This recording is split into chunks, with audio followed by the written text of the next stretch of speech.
Et on démarre tout d'abord cette édition ce matin avec un mot du temps et attention au froid encore aujourd'hui. Des températures négatives à l'heure actuelle dans la région du Givre et peut-être même du Verglas par endroits. Attention donc en sortant de chez vous, tout à l'heure à pied, à vélo ou en voiture.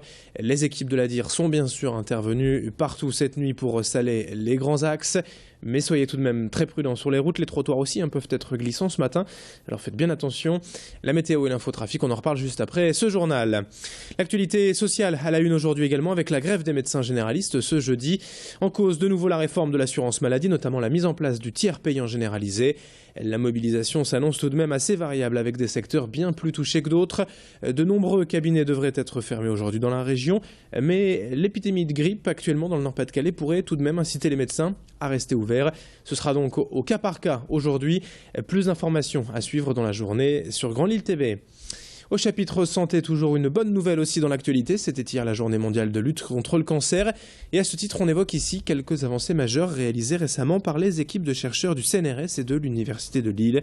Ces scientifiques ont en fait mis en évidence plusieurs facteurs déterminants dans la progression des cancers des voies aérodigestives supérieures. Ils ont réussi même à produire un candidat médicament susceptible de les neutraliser.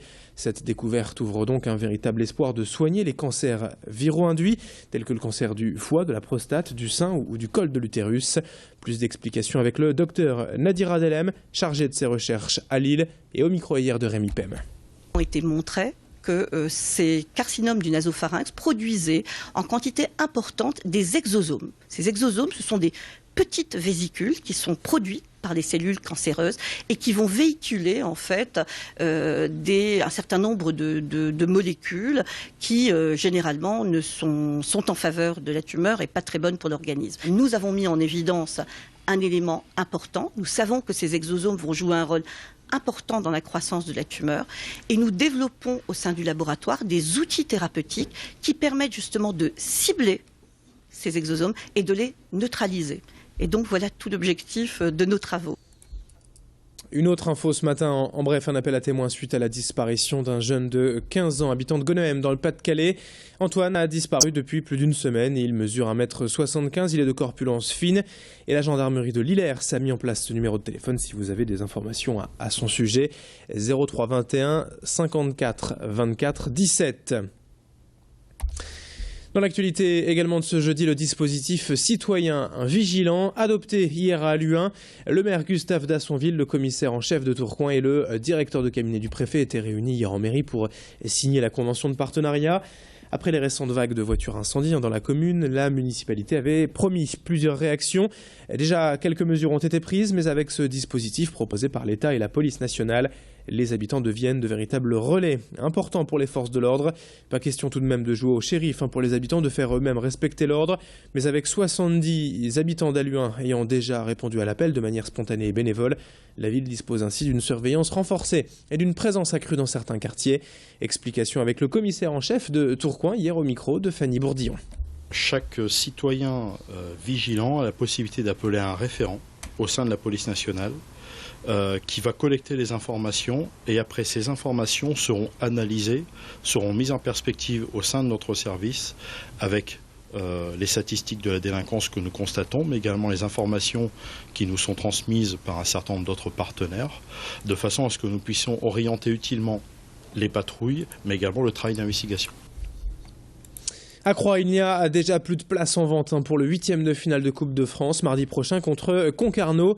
Les derniers billets disponibles ont été tous vendus en quelques minutes à peine hier midi.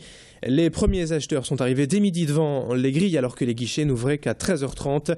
Mais après les places réservées à la fédération, aux sponsors, au club adverse et aux licenciés du club, il ne restait guère que 400 places en vente hier sur les 2200 que peut accueillir le petit stade Henri Seigneur. Tout est donc parti très vite et c'est officiellement à guichet fermé dans un stade à Rabord qu'aura lieu ce match historique pour l'Iris Club. Mardi prochain à 19h30 face à Concarneau pour peut-être une place en quart de finale. Tout le monde attend désormais cette belle fête. On ne manquera pas bien sûr d'en reparler d'ici là. En attendant, on écoute quelques-uns de ses supporters avec leurs billets au micro de Rémi Pem. Ça fait déjà un quart d'heure, mais on attend parce qu'il y a un peu de monde devant là. J'espère qu'il y aura encore plus de monde pour le match. On va gagner et on va jouer contre le PSG après. Ce serait une belle affiche. Non, pas de chant, moi je chante pas, je chante faux en plus. Pas Non, du non, tout, mais on va on- crier, on n'aura plus de voix. Moi j'en ai 3, une pour moi et 2 amis à moi qui m'ont demandé de venir les chercher. Et ils ont profité que j'aille les chercher pour le prendre pour eux, quoi. Entre amis, voilà. On habite à Croix, on est toujours là pour Croix, quoi. Et on supportera Croix jusqu'au bout, quoi. Bon, moi je suis arrivé à 1h moins 5, donc petite demi-heure d'attente, quoi. 8e de finale, c'est un exploit pour un club qui, il y a quelques années, était encore en division d'honneur. Ah, c'est magique, oui, c'est magique, oui.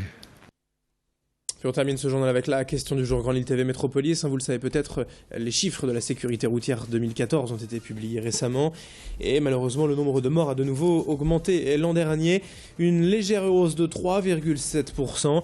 Suffisante ou pas selon vous pour sévir davantage sur les routes? C'est la question du jour et comme d'habitude, on attend vos réponses tout au long de la journée. Vos réponses, elles seront publiées à partir de 18h avec Idil Gunay. 7h21 en ce jeudi. Très bon réveil à toutes et à tous. Belle journée sur Grand Lille TV. L'info continue dans un instant.